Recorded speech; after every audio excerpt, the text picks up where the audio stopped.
Hey cinephiles, John Wick Chapter 4 raises the already insanely high bar. Forget Marvel and DC, this is the superhero film of the year. Have horror hounds found their next lighthouse? And we need to talk about Jonathan Majors. It was the most beautiful thing I'd ever seen.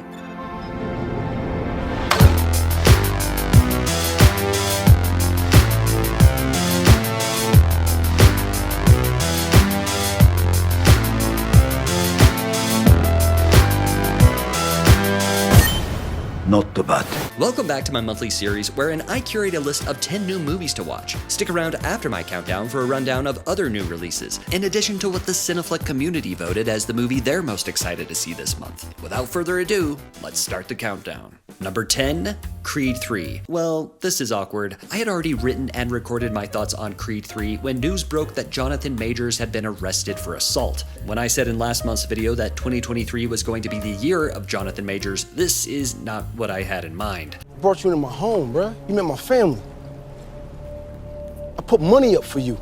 Get your shit and get out the gym. Now, that story is still developing, so all I'm going to say is I hope the woman reportedly hospitalized in that altercation is okay, and that the truth will ultimately prevail. People are innocent until proven guilty, even if the court of public opinion states the opposite. With that out of the way, back to my number 10, Creed 3. Adonis has been thriving in both his career and family life, but when a childhood friend and former boxing prodigy resurfaces, the face-off is more than just a fight. The destination is wholly predictable, the journey absurdly accelerated. Thankfully, the boxing pulls no punches and has some camera tricks up its shorts. While this series may be on a downward trajectory, at least it's going gradually. Distributed by MGM, Creed 3 is punching above its weight in theaters and on VOD. I feel those chains are breaking, yeah. I fear God, I don't fear death.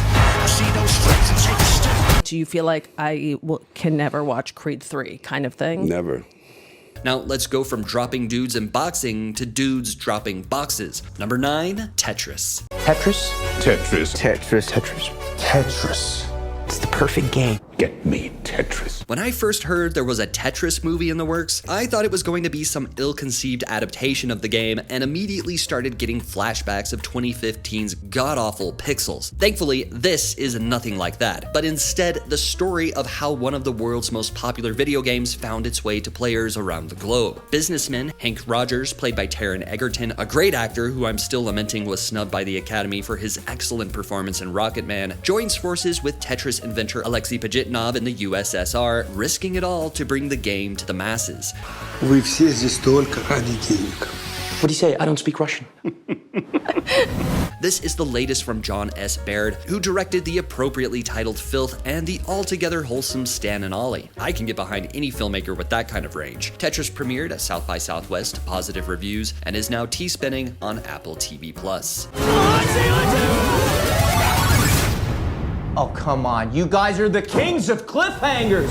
From one of the greatest video games of all time to one of the most influential tabletop games of all time. Number 8, Dungeons & Dragons: Honor Among Thieves. A charming thief and a band of unlikely adventurers embark on an epic quest to retrieve a lost relic, but things go dangerously awry when they run afoul of the wrong people. It's perfectly understandable if the very notion of a Dungeons & Dragons film leaves the taste of rotten mutton in your mouth. In fact, the first and last time we saw a mainstream adaptation of the popular role-playing game, it was a failure by every metric.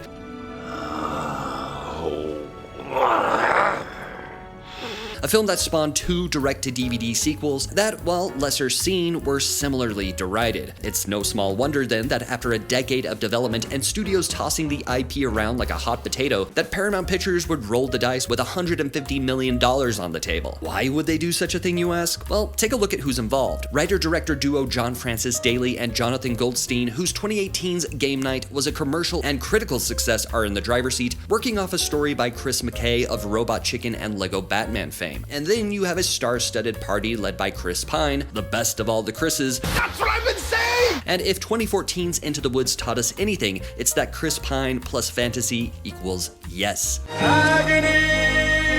As someone who will watch anything and everything medieval, I am genuinely looking forward to this one, and while the film's box office performance should make for a fascinating study, it's already proving to be a critical success, currently holding an impressive certified fresh 89% on the tomato meter with a 94% audience score. Distributed by Paramount Pictures, Honor Among Thieves is now playing in a theater near you.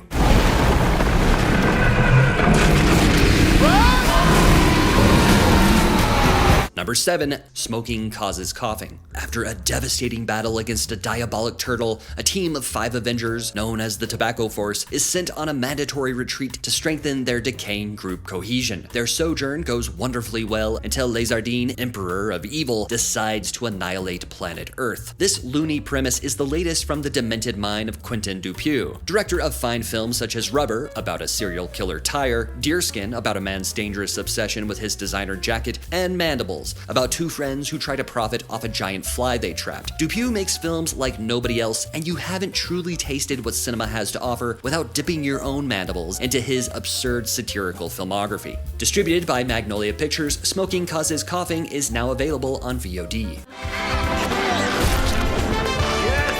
C'est les justiciers les plus cool du monde.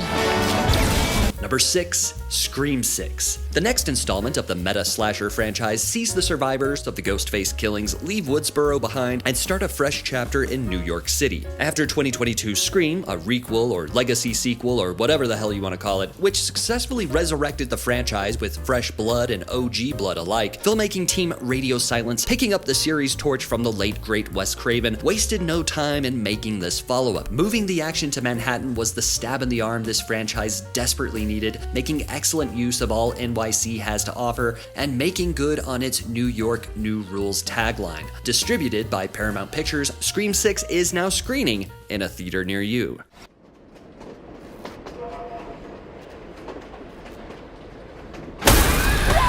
Number 5, Tori and Lokita. 2 African immigrants, 11-year-old Tori and 16-year-old Lokita, live by their wits in a Belgian city, posing as brother and sister. This is the latest film from art house darlings the Dardenne brothers, whose films El Enfant, The Kid with a Bike, and 2 Days, One Night have cemented them as permanent figures in the post-neo-realist movement as their films mine the lives of the working class in modern-day Belgium. These are empathetic and tender portraits that we can all benefit from. Tori and Lokita premiered in competition at the 2022 Cannes Film Festival, where the Dardennes took home the 75th anniversary prize. It's distributed by Janus Films, which guarantees a Criterion release and is currently playing in select theaters.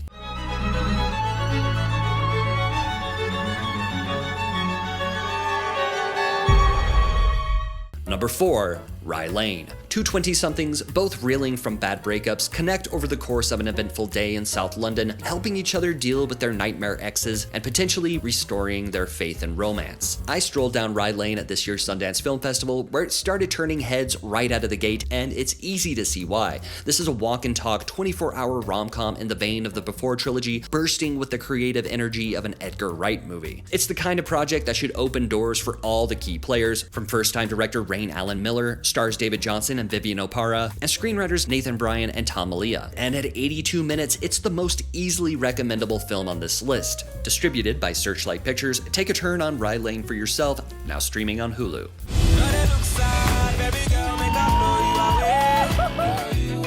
Sometimes you just gotta see what happens. Just go where the breeze takes you. Number 3, 1001.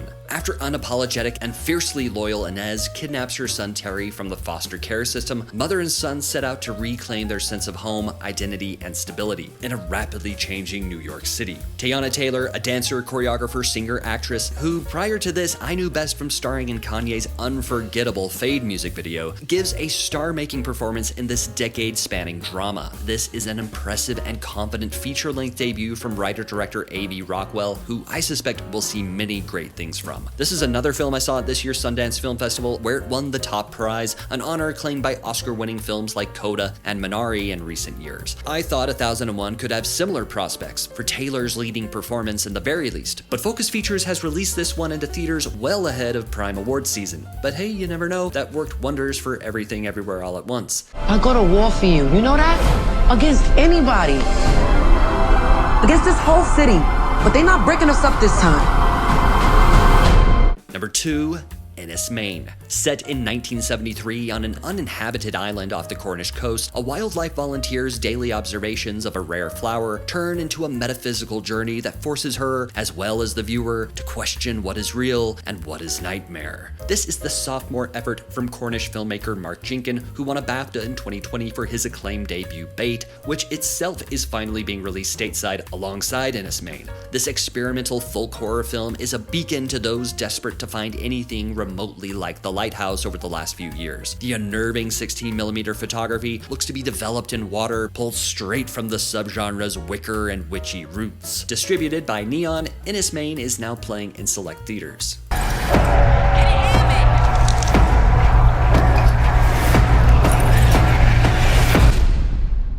Number 1, how could it be anything else? John Wick, Chapter 4. You ready, John? Yeah. John Wick uncovers a path to defeating the High Table, but before he can earn his freedom, Wick must face off against a new enemy with powerful alliances across the globe and forces that turn old friends into foes. This is the rare action franchise that seems to be on an upward trajectory, with each installment growing bigger, better, and more bombastic than the one before. Chapter 3 left my jaw on the popcorn-covered theater floor. I didn't know how they could top the knife fight, the dog fight, and the shinobi fight, but stuntman turned director Chad Stahelski has pulled it off yet again. This movie is crazy. The film is currently rocking a certified fresh 94% on the tomato meter with an audience score to match. The only downside is the final appearance of Lance Reddick in the series, who tragically passed away on March 17th, which made the film's red carpet premiere a bittersweet affair. Distributed by Lionsgate, John Wick Chapter 4 is kicking ass and taking names in a theater near you.